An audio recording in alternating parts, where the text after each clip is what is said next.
The road that would one day lead to Pharsalus began in the shadow of a bitter setback. At the Battle of Dyrrachium, Caesar suffered a blow so heavy that even his veterans felt the ground shift under their feet. The defeat was sharp, the kind that forces a commander to rethink everything. Once Pompey broke through the blockade, Caesar saw no reason to hold his fortifications. Staying meant starving. Leaving meant danger.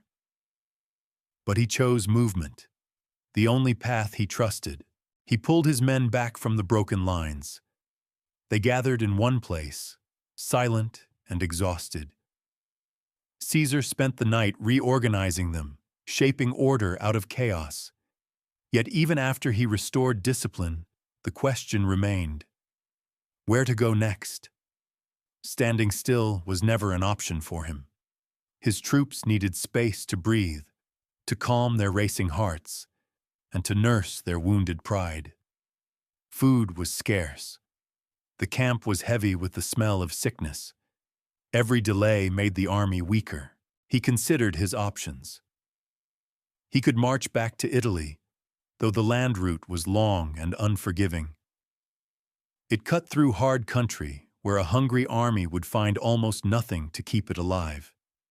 And if he chose that path, he would abandon the legions he had stationed across the eastern provinces.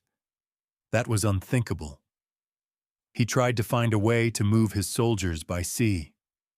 But Caesar had no fleet. Pompey's ships guarded the waters like hawks. Every harbor, every easy landing spot, every route home was watched. That left him with one real choice. He had to move deeper into Greece. He had to link up with the forces he had scattered earlier in the campaign. And he had to rebuild his strength before Pompey could press his advantage. So after a short rest, Caesar led his battered army toward the wide and fertile fields of Thessaly.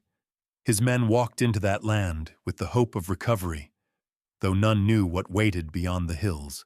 Pompey faced his own crossroads. He too could take the sea route or march to Italy through the dense roads of Illyria. Many of his advisors pressed him to do it. They urged him to seize Italy and lock down Rome before Caesar could return. They wanted the war to end far from Greek soil. But Pompey refused.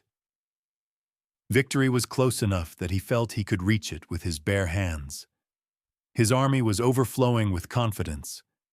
Their spirits were high after the success at Dyrrachium.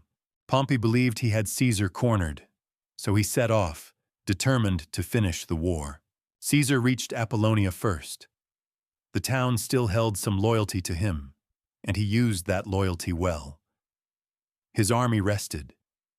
His supply wagons swelled again with the grain and tools they desperately needed. He left the sick and wounded behind, ensuring the march ahead stayed quick.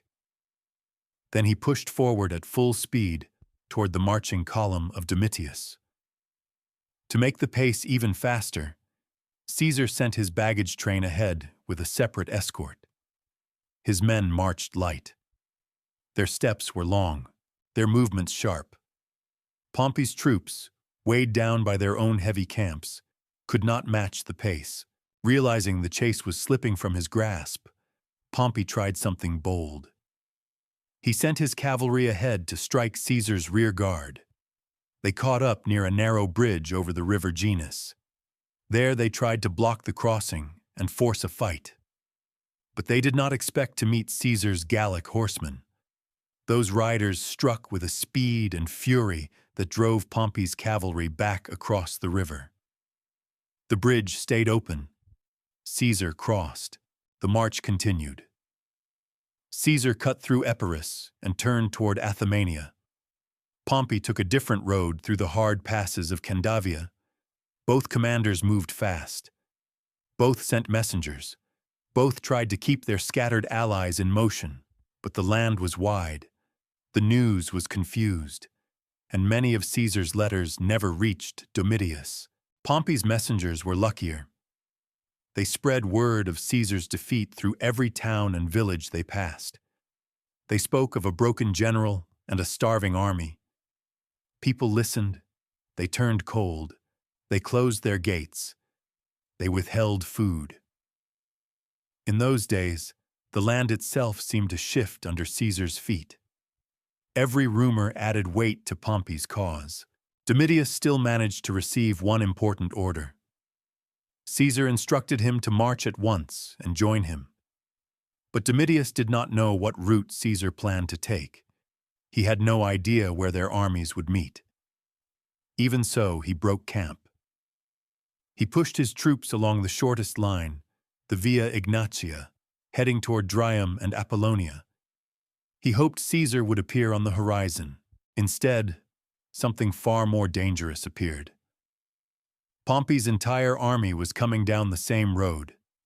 The two forces were so close that only 4 short hours separated them. One turn of fate, one wrong scout, one confused order, and Domitius would have been swallowed whole. But scouts warned him in time. Domitius spun his men around and marched away from the threat. Soon enough, he reached Caesar near the small town of Inium, close to the Thessalian border. With their armies reunited at last, Caesar marched for Pompey. This town had been loyal once, but news of his defeat had spread like smoke on the wind. Its people closed their gates. They believed Pompey would win. Caesar was not in the mood to argue. He stormed the walls. His men flooded through the streets. By nightfall, Pompey had fallen. Caesar allowed his soldiers to sack the town. It broke the resistance in the region and sent a clear message. He was not finished. From there, Caesar moved on to Metropolis, which opened its gates without a fight. The sight lifted his army's spirits. They marched lighter. Their pace steadied again. Meanwhile, Scipio, who had been blockaded by Domitius, pulled his own troops back to Larissa. Pompey joined him soon after. Their armies fused into a single powerful force. The land shook with their steps. Not long after, Caesar and Pompey drew near each other. They made camp in the region of Pharsalus. Pompey took the high ground at the foot of the hills. Caesar settled in the valley below. Pompey's allies pushed him hard to fight at once. But Pompey waited.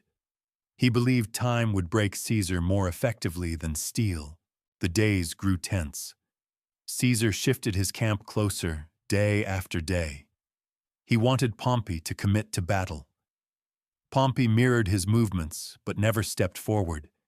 He kept his legions on the slope beside his camp. The higher ground favored him. The army of the Senate felt secure.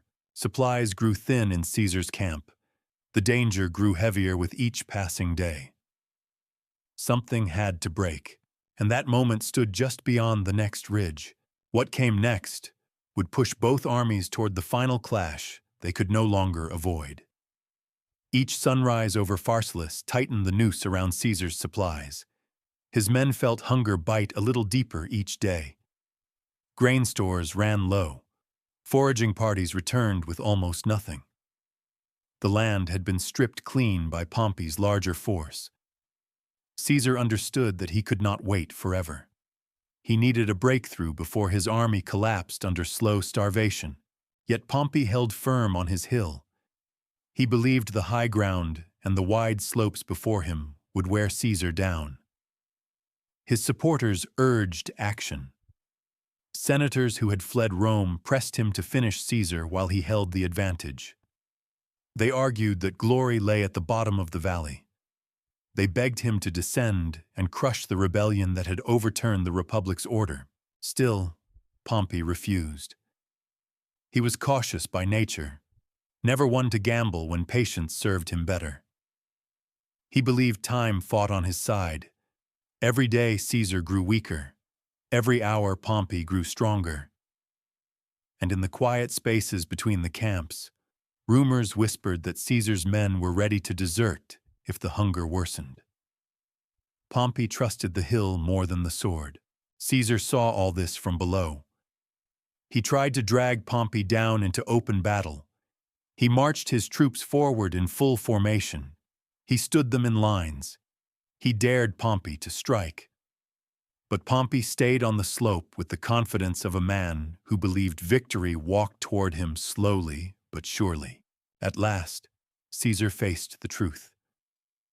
He could not force Pompey to fight by will alone, and so he gave the order to break camp. His army began to pack up, ready to march away in search of food and time.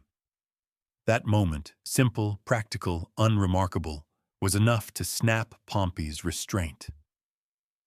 As Caesar's men pulled down tents and loaded carts, Pompey saw what looked like retreat. He saw an enemy he believed was breaking. He saw his chance to deliver the decisive blow the Senate craved. Pompey marched down from the hill. He moved his army onto the lower slope, almost at the base of the high ground.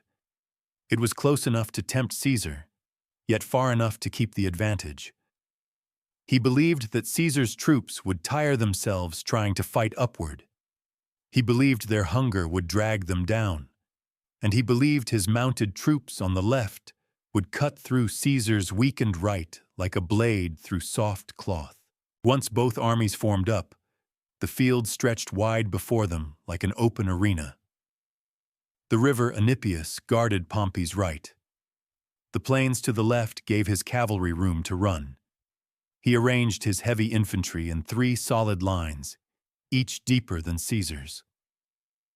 On his far left, he placed his archers, slingers, and the great mass of his cavalry, more riders than Caesar could ever hope to match. Titus Labienus commanded that wing. Labienus had once served Caesar but now fought fiercely against him. The center was held by Scipio, the right by Lucius Domitius Ahenobarbus. Pompey himself took position on the left. If victory would come, it would come from there. Pompey's plan was simple. Let his infantry hold firm, absorbing Caesar's charge. Then unleash his cavalry in one overwhelming sweep. Once they shattered Caesar's right, they would fold behind his line, trap him from the rear, and end the war in a single choking movement. It was a classic Roman tactic, one that had crushed enemies before, one that could crush Caesar now. Caesar studied Pompey's deployment. He saw immediately where the storm would strike. Pompey had massed nearly all his mounted men on the left.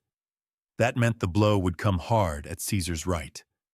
And if the right fell, everything fell. Caesar could not stop the storm with cavalry. He had too few. So he turned to the one weapon he trusted above all others, his infantry. He deployed his legions in 3 lines as tradition demanded. His left rested on rough ground near the river. The right stretched across the open plain. On that side stood his most loyal fighters, the 10th Legion, veterans who had fought with him through every trial in Gaul.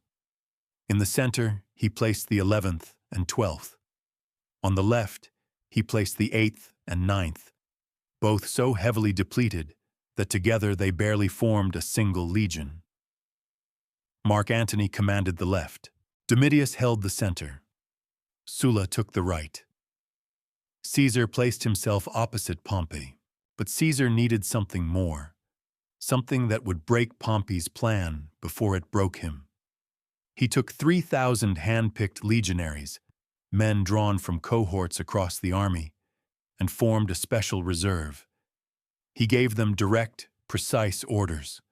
Then he hid them behind the right side of his line, waiting for the moment Pompey's cavalry would charge. The battle began when Caesar's men advanced. They moved up the slope in steady formation. In most Roman battles, both sides would rush together at the last moment.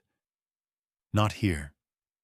Pompey had ordered his infantry to hold their ground and absorb the shock. Caesar's men climbed the slope with speed, but halfway up they saw that Pompey's line was still and silent. They stopped. They drew breath. They steadied themselves. Then they charged again. With a shout that shook the valley, they hurled their paela and rushed into the enemy line. Pompey's infantry held firm. They met the blow with shields locked. They returned a volley of paela. The front ranks collided. The kind of grinding, brutal fighting that makes the battlefield vanish into a blur of steel and sweat began. Caesar's troops pressed forward.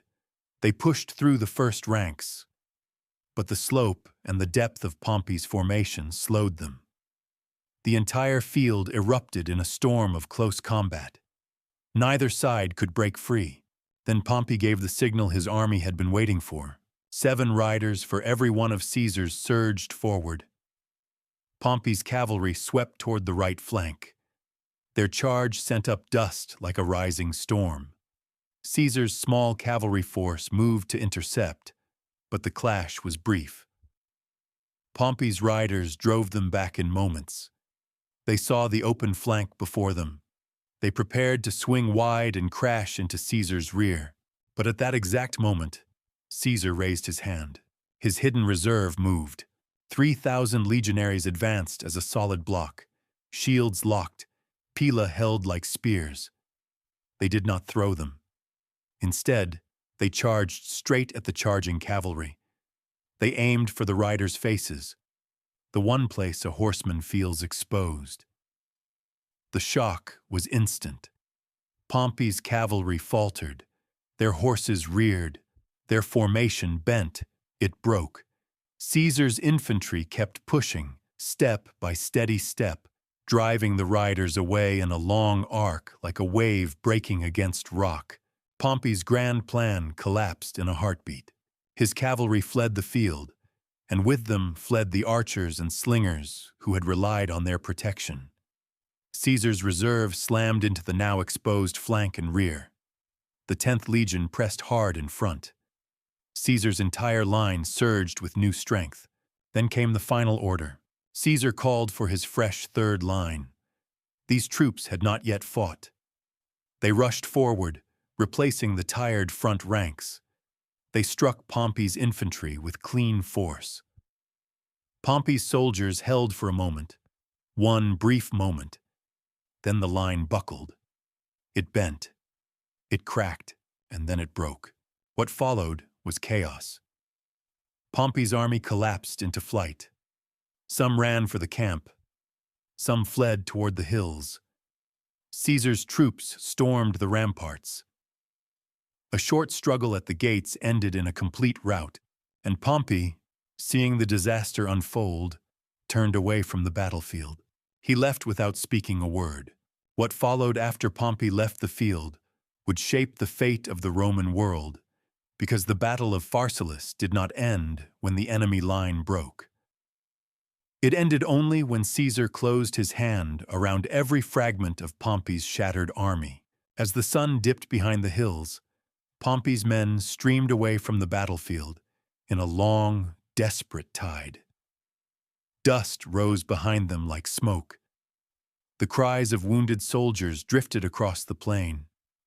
The once proud army of the Senate now stumbled through the dark, searching for any path that might lead them to safety. Many tried to hold the ramparts of their camp, hoping its trenches and walls might buy them a moment of protection.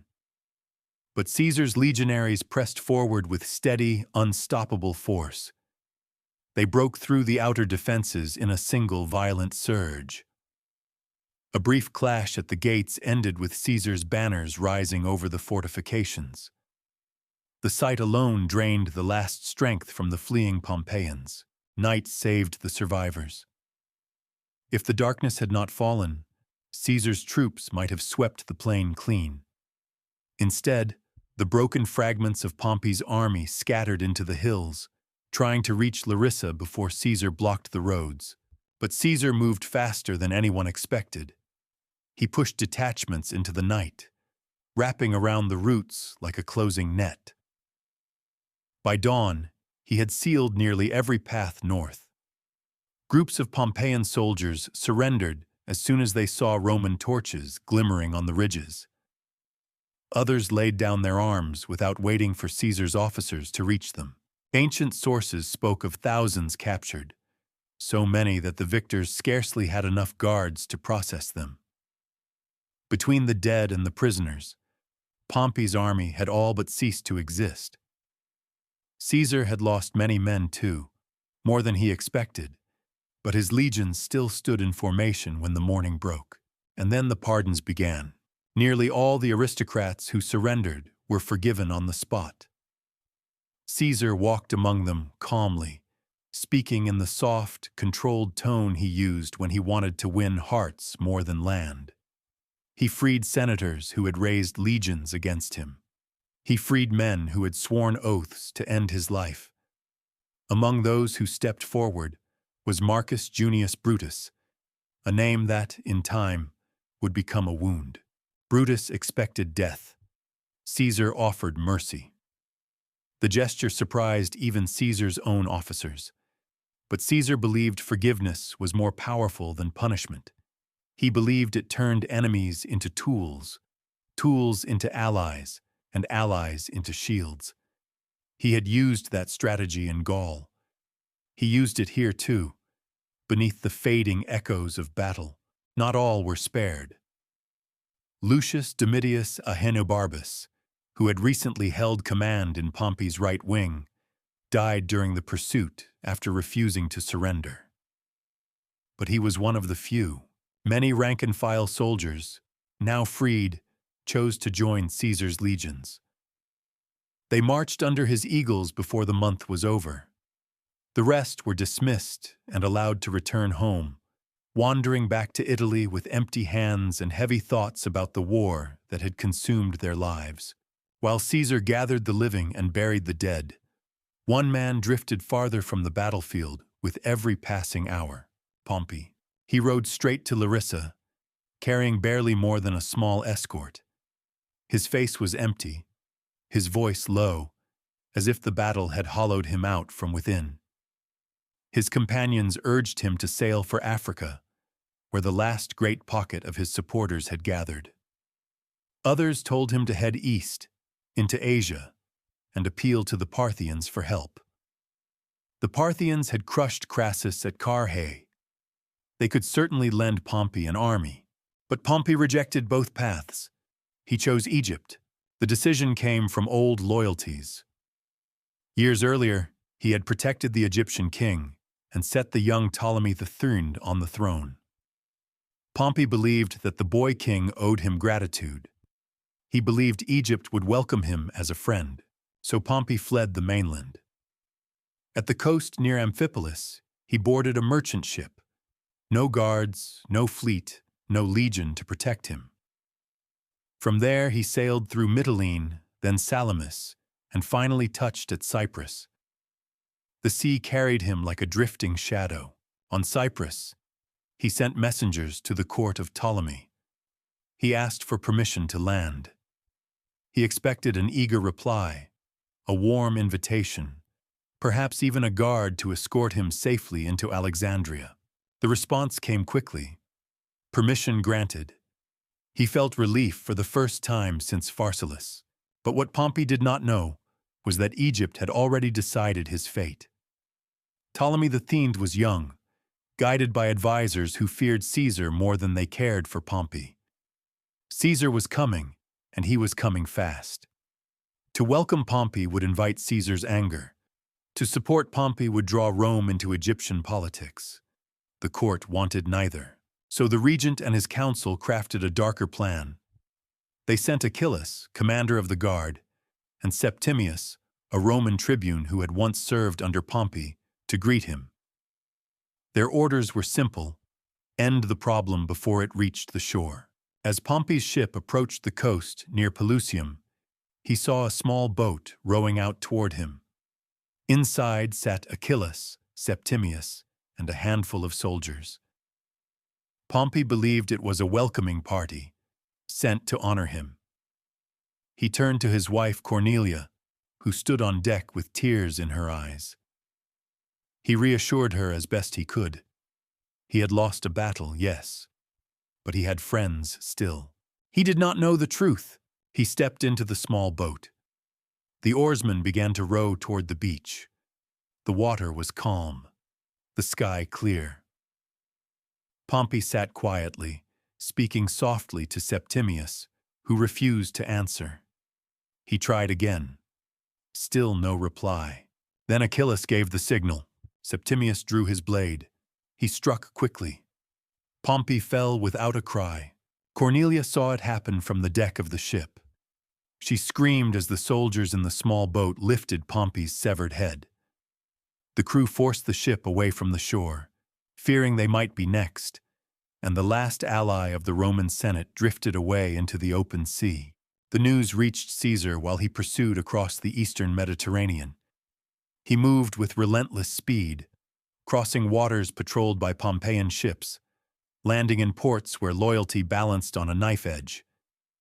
He drove his men forward, determined to prevent Pompey from gathering new support. He expected another campaign, another war, more years of conflict. What he found instead was the end. Pompey Magnus, once the most powerful man in the Roman world, had been cut down in a foreign land by men who sought to please Caesar without understanding him. For Caesar, victory had come, but not in the way he imagined. The war was not over. The Senate's resistance was not gone.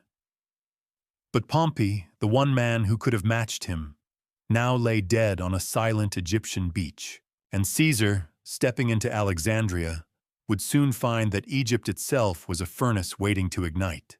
What happened in Egypt after Pompey's death would pull Caesar into a new storm, one he had never planned to fight. The chase that began at Pharsalus did not end on the shores of Pelusium. It only changed shape. Caesar sailed into Alexandria carrying the weight of victory on his shoulders, expecting to find a fugitive Pompey cornered against the edge of the Nile world. Instead, he found a kingdom trembling beneath the surface, where ambition and fear twisted together behind every whisper. The news of Pompey's murder reached him moments before the killers brought the severed head as proof.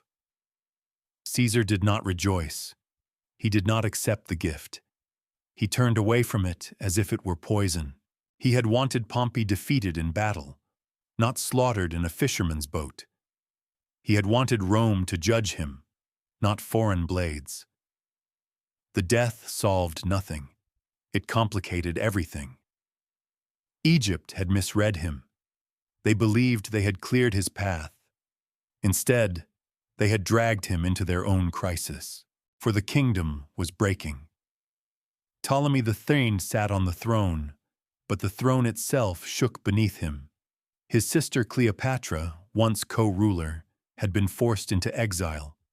Two rulers claimed one crown, and neither was willing to bend. Caesar, by stepping onto Egyptian soil, had walked into a civil war more tangled than the one he had just escaped in Greece. But even before he could take his first full breath in Alexandria, news arrived of fresh clashes far from the Nile. Across the western seas, Pompey's admirals still fought on. They struck fast and without warning. In Sicily, Cassius swept into the harbor at Messana, catching Caesar's fleet completely off guard. Their ships were anchored, unprepared, almost asleep. Cassius launched fire ships, small burning vessels pushed by the wind, straight into the harbor. Flames leapt across the water. Caesar's ships cracked and burned. Wood turned to ash. Sails collapsed into the sea. Cassius moved quickly up the coast to Vibo. There he attacked again, destroying more ships before the defenders finally mustered enough strength to push him back. Even as Pompey lay dead, his fleet still carried his banner across the waves, and every ember of resistance reminded Caesar that the war had not ended. It had simply scattered. Back in Egypt, the tension thickened. Caesar settled in Alexandria and summoned both Ptolemy and Cleopatra to hear their claims. The boy king arrived with full pomp, surrounded by loud advisors who insisted that Egypt had already done Caesar a great favor. Cleopatra arrived in secret, slipping into Caesar's quarters through the night. Her presence changed the balance at once. Caesar saw in her the sharp mind of a ruler who understood power as clearly as he did. His decision was simple. The two siblings must rule together again, as their father had intended. But that judgment sparked fury in the palace. Ptolemy's advisors feared losing their grip on the throne.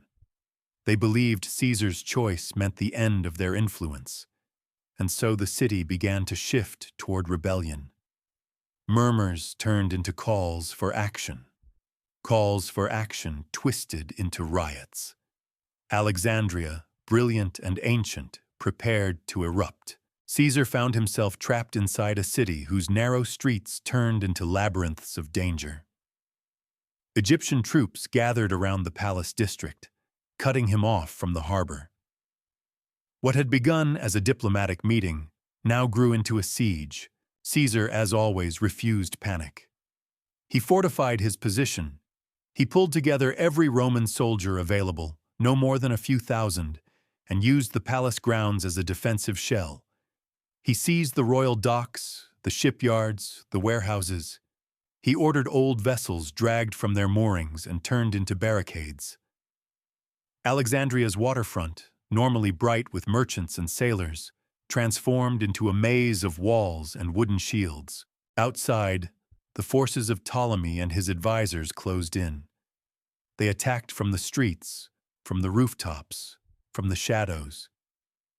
Every corner of the city became an ambush waiting to happen. Caesar's men fought with their backs to the palace doors, using every tactic they had learned across continents. And still, Caesar pushed forward. He sent messages across the sea to summon reinforcements. He demanded that loyal cities send grain, troops, and ships. He stretched his influence through the storm. Meanwhile, news continued to arrive from the wider Roman world. Not all Pompeian commanders fled or surrendered after Pharsalus. Some dug in. Some raided the coasts. Some stirred new legions. The echoes of the Republic's civil war traveled alongside Caesar's letters. But the heart of the moment, the place where Caesar's destiny now rested, was Alexandria. Inside the palace, tensions sharpened between Caesar and Ptolemy. The young king tried to mask his anger with silence, but the strain was clear. Caesar refused to let him leave the palace, believing that if Ptolemy rejoined his troops, the rebellion would flare even hotter. To the Egyptians, this captivity was unbearable. Their anger boiled into outright revolt. Street fighting spread. One moment the Romans held an entire district. The next, they were forced to retreat to narrow courtyards. But Caesar still held the harbor. He knew that whoever controlled the sea controlled the future. In an attempt to break the siege, Caesar ordered the destruction of the Egyptian fleet anchored nearby. Fires raged through the harbor. Masts collapsed. Smoke billowed across the waterfront. Later generations would claim that the burning ships set fire to the library of Alexandria, though the truth remains hidden in the folds of history. But the fires did their work. Chaos swept through the enemy forces. Caesar seized more ground. Still, the Egyptians were far from finished. They fought fiercely, believing they defended not only their king, but the pride of their ancient kingdom. Caesar respected their skill. These were not the lightly armed tribes of Gaul, nor the hurried levies of Greece. These were men trained for war, supported by a people who knew their city's walls better than any foreigner ever could. The stalemate stretched into months. Caesar waited for reinforcements. Alexandria waited for its chance. Then the chance arrived. On both sides. From the east, Caesar's allies sailed through the waves. From the Nile marshes, Ptolemy's commanders prepared their own final strike. The city, battered and scorched, stood between two gathering storms. The next clash would decide not only the fate of Caesar in Egypt, but the fate of those who still hoped to challenge him across the Republic. The war after Pharsalus was no longer just a Roman war. It had become a struggle that reached across seas, kingdoms, and ancient rivalries, and Alexandria was ready to explode. What happened when the siege of Alexandria reached its boiling point would push Caesar to the edge of defeat before he found a way to turn the tide. and everything that followed would show how a single gamble can save an empire's future. Reinforcements were finally coming, but they were still far beyond the horizon. Caesar had to survive long enough for them to reach the city. Inside Alexandria, his men lived day to day, fighting in tight alleys and shadowed corridors where every corner held danger. Egyptian forces tightened their grip, pressing closer to the palace district until the walls felt as thin as parchment. Caesar's troops had carved out a narrow line along the harbor, a strip of safety surrounded by enemies on every side. The sea behind them gave the illusion of escape, yet in truth it was a trap of its own. Egyptian ships prowled the waters. Their archers watched every Roman movement from the decks. At night, the wind carried the sound of hammers as more siege engines were built across the city. Both sides knew the next assault would not be a small one. Caesar adjusted constantly, shifting cohorts from street fights to waterfront defenses, from rooftops to barricaded courtyards. His command post sat at the edge of the palace grounds, close enough to hear the shouts of battle. He slept little. When he closed his eyes, he saw maps, tight coils of streets, the line of the harbor moles, the open hands of the great harbor stretching toward the sea. Each morning he walked the walls, greeting the soldiers by name when he could. Those veterans, many who had followed him from Gaul to Greece, found strength in his presence. They were outnumbered. They were hungry. But Caesar was still beside them. Outside the palace, Alexandria braced for its next great push. Egypt's commanders had studied the Roman defenses carefully. They knew Caesar's weakest point was the long mole leading to the island of Pharos, where the great lighthouse towered over the sea. Whoever held that causeway controlled the entrance to the harbor. Whoever controlled the harbor controlled the fight. The Egyptians struck with fury. Troops swarmed the mole in thick waves, rushing toward the Roman barricades. Archers fired from rooftops. Slingers under the lighthouse hurled stones across the water. For a moment, Caesar's line wavered. The shouts grew wild. The pressure climbed so fast, the Romans had to give ground. Caesar acted instantly. He ordered a counterattack straight along the narrow spine of the mole, a daring move in a place where one misstep meant falling into the sea. Roman shields locked together. Swords flashed in the sun. Step by step, they pushed the enemy back toward the lighthouse island. The struggle grew vicious. Men tumbled into the water. Spears clattered across stone. The sea below churned with debris and shattered shields. The Egyptians defended every inch, but the Romans, driven by desperation and the knowledge that this single path held the key to survival, refused to break. At last, they reached the island. Caesar ordered the lighthouse seized. His soldiers stormed it, climbing the steep inner stairs, clearing levels floor by floor. When the tower fell, a new banner snapped in the wind above the harbor. The Roman eagle. From the height of the lighthouse, Caesar could survey everything. He saw the Egyptian fleet shifting into new formations. He saw enemy reinforcements mustering along the harbor walls. He saw movement toward the palace district. And then he saw something worse. A large Egyptian force was slipping around the far side of the island, trying to cut him off from the mainland. If they reached the causeway behind him, Caesar's detachment at Pharos would be trapped. The sea would box them in, the city would crush them, and the palace would be left almost undefended. He had no choice. He had to withdraw immediately. The retreat became a moment burned into Roman memory. As Caesar's men raced back along the mole, Egyptian ships maneuvered into the narrow channel beside it.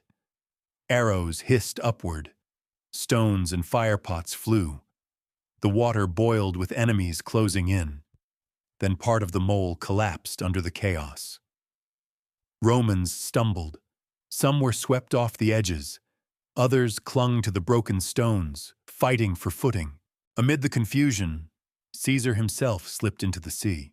Legends later claimed he swam with one hand while holding important documents above the water with the other.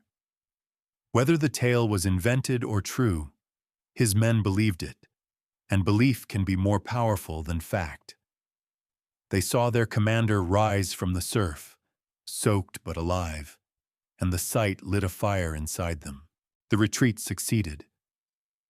The defenders rejoined the palace lines, and though the Egyptians had nearly shattered them, the Romans held. But Caesar knew one thing: he could not survive many more days like this. Supplies were thinning again. His men were exhausted. The city seemed endless, a maze that swallowed soldiers as fast as he could deploy them. He needed reinforcements. He needed the balance to shift. Then word came. They were near. Mithridates of Pergamum, Caesar's loyal ally, had marched south with fresh troops gathered from across Asia. Jewish forces under Antipater joined him. Together they moved through the Nile delta, pushing back Egyptian detachments sent to slow them. With each mile they drew closer to the city, Egyptian leaders realized the danger. If Mithridates linked up with Caesar, the war would tilt in Rome's favor. So they sent their strongest forces out of Alexandria, hoping to crush the reinforcements before they reached the city walls. Ptolemy XIII himself marched at the head of his troops. The battle that followed took place not in the streets of Alexandria, but along the Nile canals. A clash of two armies racing to decide who would control Egypt's future. The Egyptians fought fiercely, using the land they knew well, but Mithridates pushed through them. Caesar, informed of the advance, marched his troops out to meet him. The two Roman-led forces joined at last. Their reunion broke the stalemate like a hammer blow. Caesar wasted no time. He advanced toward the Egyptian camp, where Ptolemy's army had pulled back to regroup. The final clash was brutal. The fighting churned through mud and water, through reeds and trenches, through ground that shifted underfoot. Egyptian chariots dashed across the fields. Roman cohorts locked shields and pushed forward with relentless discipline. At the height of the battle, the Egyptian lines buckled. Panic flashed through their ranks. Ptolemy tried to rally his soldiers, but as his men fell back toward the river, the young king's horse lost its footing. Historians said he toppled into the water, weighed down by armor, and vanished in the swirling current. Whether by accident or destiny, the boy who had ruled Egypt was swallowed by the Nile. The Egyptian army collapsed. Their will broke. Their kingdom changed hands. The siege of Alexandria was over. The civil war in Egypt had ended. And Caesar now stood at the center of a world he had not meant to conquer. But victory on the Nile was only one wave in a far larger tide. Across the Roman Republic, Pompey's remaining commanders were gathering strength again. New legions rose. Old loyalties hardened. Caesar's next battles waited far beyond the desert winds, and the war that had begun in Greece would soon rage across Africa and Spain. What came after Caesar's victory in Egypt would shape the final arc of his rise. Because the war that began in Greece did not truly end with the fall of Ptolemy XIII. It simply shifted to new continents, new enemies, and new storms that waited beyond the desert horizon. For the moment, though, the Nile world lay quiet. Cleopatra emerged from the shadows of exile and stepped into her restored throne with Caesar beside her.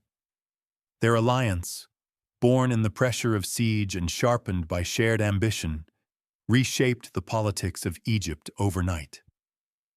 The city that had once threatened Caesar now opened to him with the brilliance of its palaces, its scholars, and its wealth. Yet no matter how dazzling Alexandria was, Caesar could not linger long. He knew that the Republic's conflict had scattered across distant shores, and the survivors of Pompey's cause were gathering strength. Still, he gave Egypt just enough time to stabilize. Cleopatra was crowned as sole ruler alongside her younger brother, Ptolemy XII. The temple bells rang. The crowds filled the streets again. The smoke from battles faded into memory. But even as Egypt celebrated, Caesar prepared for the next stage of the war. He looked west, across the seas, where the last loyalists of Pompey had built new power in Africa. Before he sailed, messages reached him from the Roman world. Rome itself teetered between order and uncertainty. Factions shifted, debts rose, and whispers traveled along the roads. Whispers that the Senate's remaining leaders had not accepted defeat. Men like Cato and Scipio had fled to the African provinces and raised new armies with the help of the Numidian king, Juba. These were not small forces. They were fierce and determined, hardened by distance and fueled by the hope that Caesar might stretch himself too thin. Caesar knew he had no choice. He had chased Pompey across Greece. He had crossed seas to stop him. He had fought through Alexandria's burning streets. And now he would have to finish the remnants of the Senate's cause where they had fled. So he left Egypt. He left behind the palace balconies that looked out over the harbor. He left behind the city that had nearly trapped him. He left behind Cleopatra, who watched him depart with a mixture of hope, fear, and the knowledge that destiny had marked him for roads few could survive. Caesar marched north first, into Asia Minor, because one more fire had flared there. Pharnaces, the ambitious son of Mithridates the Great, tried to carve out his own empire while Rome was distracted. His army swept across the eastern provinces. Towns fell quickly, as if bending before a rising wind. Caesar moved to confront him with speed so sharp it became legend. The clash came swift and bright. And when Caesar crushed Pharnaces, he spoke a line that would echo through history, short, proud, and edged like a blade. He came, he saw, he conquered, and with that victory, he turned again toward Africa. The crossing was dangerous. Storms clawed at the coastlines. Supplies ran thin. His ships scattered across the waves. But Caesar pushed forward until he reached the African shores, where the remnants of Pompey's allies waited behind fortified camps and wide desert plains. What followed was a grueling campaign. The land fought against him as fiercely as the men. The heat hammered the soldiers. The winds buried tracks faster than they could be made. But Caesar refused to be slowed. His veterans marched with the rhythm of survivors, men who had fought across mountains, swamps, and river valleys from Gaul to Greece. The decisive clash came near Thapsus, where Caesar's legions met an army strengthened by Numidian cavalry and African war elephants. Those towering beasts pushed across the lines, their tusks capped with iron, their trumpeting echoing across the battlefield. But Caesar's experience outweighed the fear they inspired. He held his line firm. When the moment broke, the elephants panicked and stampeded back through their own troops. Caesar seized the instant, pushed forward, and shattered the coalition that had formed against him. After Thapsus, the resistance collapsed. Cato, the immovable pillar of the Senate's cause, chose death over surrender. Scipio fled to the sea and fell soon after. The African War was over, but the Republic's final embers still glowed in a single place: Spain. Pompey's sons, Gnaeus and Sextus, had gathered what remained of their father's followers. They carved out control in the rugged Spanish hills, using the landscape as their shield. Caesar, though weary from years of constant marching, sailed west to face them. He knew that until the last loyalists of Pompey fell, the Republic's civil war could always rise again. Spain became his final proving ground. The land was harsh, cracked by valleys and ridges that turned every march into a test of endurance. Caesar's enemies used the terrain with skill, slipping away between peaks and then erupting with sudden force. The climax came at Munda, a field edged with hills so sharp they looked like natural fortresses. Caesar's legions faced the last army still willing to stand against him. The battle was relentless. The ground tilted against Caesar. His troops struggled up the incline. For a moment, just one, his line wavered under the weight of the enemy's assault. Caesar himself rode forward, closer to the fighting than at any point since Gaul. His men saw him there, refusing to yield, and the sight steadied them. They pushed again. The hilltop shattered. Pompey's eldest son fell. The survivors scattered through the countryside. With Munda, the war that had begun so long ago, at the Rubicon, at the Senate's outcry, in the shadow of Pompey's ambitions, finally came to an end. Caesar returned to Rome not as a fugitive, nor as a rival general, nor as a commander seeking allies. He returned as the unchallenged ruler of the Roman world. Crowds filled the streets to greet him. Banners snapped in the wind. Triumphs marched through the city. Rome celebrated the peace he had forged through battlefields that stretched from Greece to Egypt to Spain. But the weight of power, once seized, never rests easily. Caesar's victories had reshaped the Republic. They had restored order. They had ended a generation of civil wars, and they had placed all authority into the hands of a single man. Some saw salvation, some saw tyranny, some saw the end of Rome as they knew it. In the Senate, old fears whispered again. Men who had once fled from Caesar now bowed before him, hiding their unease behind practiced smiles. Among them stood Brutus, pardoned years earlier on the plains of Thessaly. The world Caesar built had risen from the ruins of Pharsalus. But every victory casts a shadow. And behind that shadow lay a question no army could answer, no fortress could silence, no conquest could erase. How long could one man rule a republic built on shared power? For now, though, the echoes of battle faded. The dust settled. And the long journey that began with Caesar's defeat at Dyrrachium found its final horizon beneath the Roman sun.